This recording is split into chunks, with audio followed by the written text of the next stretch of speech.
Good morning, my name's Chris. This is my wife Cindy. I'm just going to start by saying I had a pretty idyllic childhood. We were the Cleavers, literally and figuratively. If you don't get that reference, figure it out. My parents stayed together, which even back then was something. My dad always had a job. My mom usually did, but she was kind of a stay-at-home mom part-time. And we lived in the quiet suburbs of Lansing with a bunch of other middle-class families who mostly worked in the car factories. I grew up in the Presbyterian church. I went through confirmation class freshman year. I went to church events like retreats and whatnot, and I had my church friends and my school friends, some of which were both, like I said, pretty idyllic. I knew God was real, but I didn't know him. I was probably 11 or 12 when I first saw porn in my best friend's house. He had found his dad's stash, like a lot of dads in those days. They kept it. And we, like most kids, we thought it was real cool back then. We didn't realize the long-term consequences of the forbidden fruit. Plus, being 12, we were kind of just the age where we were starting to notice girls. We didn't have much access to it at that time because parents had to not be home, and we had to have, keep it on the down low kind of thing. So we only maybe looked at it a few times a year till, for the next several years. Not saying I wasn't addicted to it then, but with the very limited access, it wasn't a severe issue for me yet. It was just kind of a, quote, special thing. Relationship with porn became seriously pathological when I went to college. No adult supervision, my own money, and a lot more free time than before.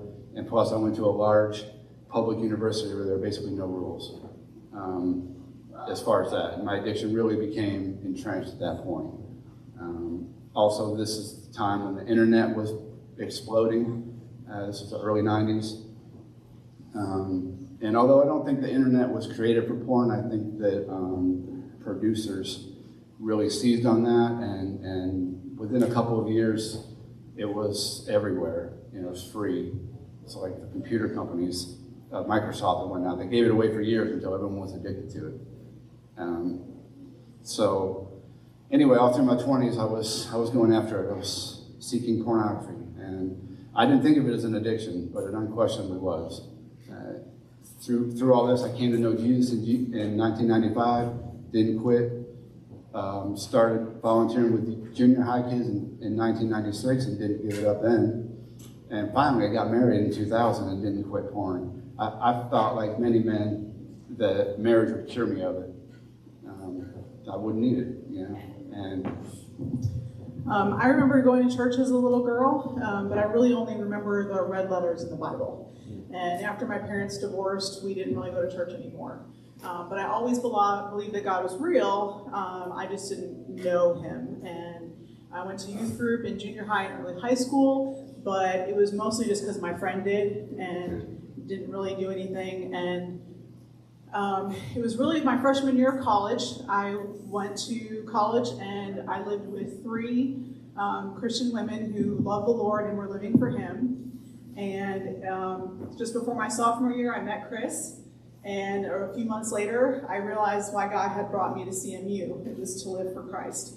I realized that I had gone to be a high school math teacher, but he had sent me to know what it was to live for him. Chris and I had a 4-year long-distance relationship after that. God gave us an opportunity to kind of grow in our individual walks before he brought us together in marriage. And early in my walk, he'd given me a heart for worship, which would certainly become a tool that he would use to help me through the rough times ahead.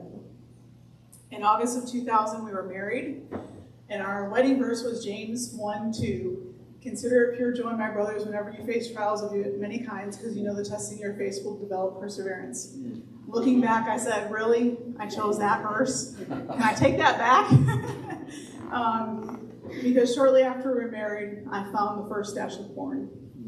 I felt angry and betrayed, and Chris felt both shame and self-anger, and it became a cycle of finding a stash of porn, shame and anger, repentance, thought it was over, but it really wasn't. We never really broke free, and yada, yada, yada. We get to 2017.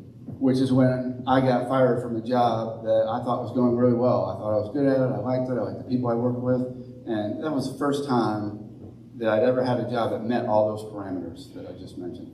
And so I went through all the stages of grief in the aftermath of that situation. And I also significantly increased my consumption of alcohol. Now, for at least the previous 2 years, I had been slowly increasing my use.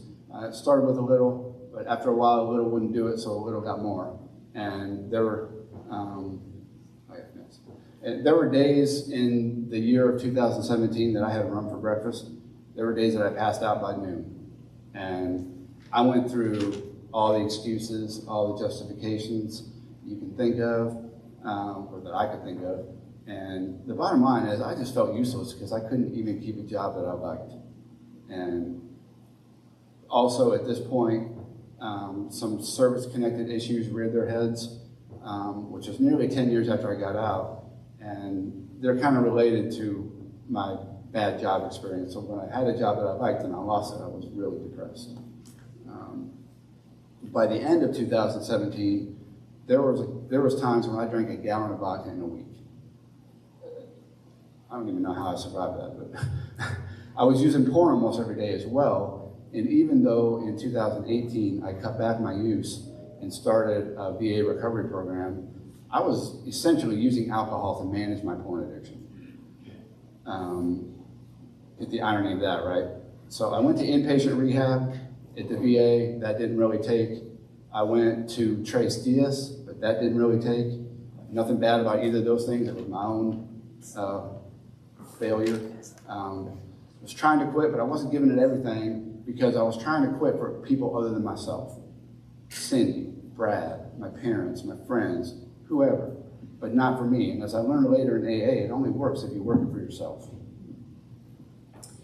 As time went on, I began to feel really inadequate, that I wasn't pretty or sexy enough, that I just wasn't enough for Chris. At this point, trust in our relationship was shattered. Sorry, I forgot to tell you I'm going to cry. We grew apart both emotionally and physically. He would say that we were more like roommates than an actual married couple. But how could I be intimate with somebody that I didn't trust? From July of 17 to October of 18, I started spiraling emotionally. I had, in addition to the stress at home, I had a very stressful work environment. And I dreaded going to work. I dreaded coming home to a drunk husband. My only sanctuary was church and coming to worship. I tried to compartmentalize my pain and stress so I could be normal with my coworkers and clients. But I would cry my way to work. I'd cry alone in my office. There were days that I would lie on the bedroom floor, just wailing in anguish, wondering if the pain would ever stop, if I was doomed to live the rest of my life with a husband who was unrepentant of his porn and addiction. I began to feel there was no hope. I would have panic attacks where I'd have to go and search the whole yard, the house, any place that I could think of that he would be hiding at the stashes. I was a broken and anxious person. And instead of being Chris's helpmate, I would yell at him, I would swear at him, I'd become extremely controlling and trying to force recovery on him. But at the end of my rope, I started counseling in 2018. I found an amazing Christian woman that helped me work through those feelings. And she encouraged me to set boundaries with Chris. I wanted to place a caveat here. I'm going to talk a little bit about divorce. I don't like divorce. I feel like God doesn't like divorce, but in no way do I place judgment on my brothers and sisters who've been through it or are going through it. And it grieves me, but I still love my brothers and sisters who've been through it. So in talking to my counselor, I was like, I don't want to leave my husband. I had made a commitment to love, honor, and cherish through good times, through bad, through sickness and health, till death do us part, or till Jesus comes back. I'd made those promises. I'd said those words. How could I give it up just because it was hard? She made a comment that really helped me and put things in perspective for me and allowed me to put my foot down, is you have to love your marriage enough to leave it. What was I clinging on to? I had an unhealthy marriage, and But I was afraid that if I pushed Chris too hard, that he would choose the porn and alcohol over me. But with her help, we created a plan and helped me to avoid a true separation, but would still show Chris the seriousness of the situation. And that was one of three things in late 2018 that were turning points for me. The second one, actually I wanted to say first that I was just as afraid that she would leave me because I couldn't stop using as she was, that I would choose my addictions over her. Second thing that kind of hit me was that I drunked out Cindy's mom, and she told me that she needed me to clean up because I was her daughter's world. Now, to think that, for me not to see that, her being my world, is, I don't know how I didn't know that she wasn't, or that I was not her world because she's mine. Duh. But anyway, 3 is that a therapist I was talking to, and I liked professionally, essentially fired me. She didn't want to see me again until I'd been sober for some weeks. And I was like, what? But anyway, after this, I was mostly sober from alcohol and porn for the next 2 months, and entirely sober from both since 2019, February. So, yeah, praise God. Celebrate Recovery, AA, Conquer series, therapy sessions, all part of my sobriety. But mostly, it's the love of Jesus manifested in my wife that has gotten me here. Brad, Nate, Ron, who's not here, you guys have a part in this, and so does Cindy's and my family. But I learned 3 major things through all this. God's people are his plan to demonstrate his love to others. Now for folks loving and accepting me when I was at my worst, I wouldn't have been able to see God's love. I didn't love myself, and you can't see love from God if you hate yourself. 2, or I couldn't. 2 is addiction has a purpose.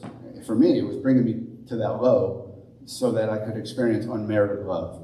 I had a distorted view of what love is, and now I can share my story with others. So that's what my addiction has brought me to. And 3 is that sobriety is the only way to roll. I don't want to go back.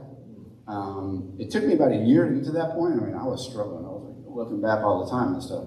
But just understand that if you're struggling, keep the faith. Okay, it gets better, it gets easier, and I can guarantee you that there are 2 men in this congregation who have walked the porn road because we've walked it together, and we will help you. Make the last time you looked at porn the last time. If it was yesterday, that's fine. You have 12 hours of sobriety you can build on. Okay? You can celebrate little things. If it was a week ago, a month ago, whatever. Celebrate the time you have and keep on. Working through my recovery, ironically, it was something that my husband said that was a turning point for me.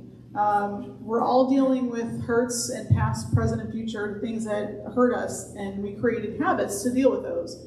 He turned to addictions, porn and alcohol. I turned to anger and anxiety. Looking back, I know that I only made it through by the grace of God, even though at times I didn't feel it or believe it. He remained faithful. He would remind me of his promises, and he carried me through.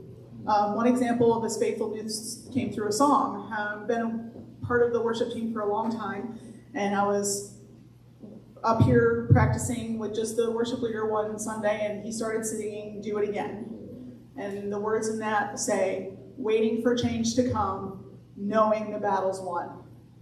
And he didn't realize it, but I had started crying again, but this time it wasn't crying in anguish. I was crying because the hope that God brings.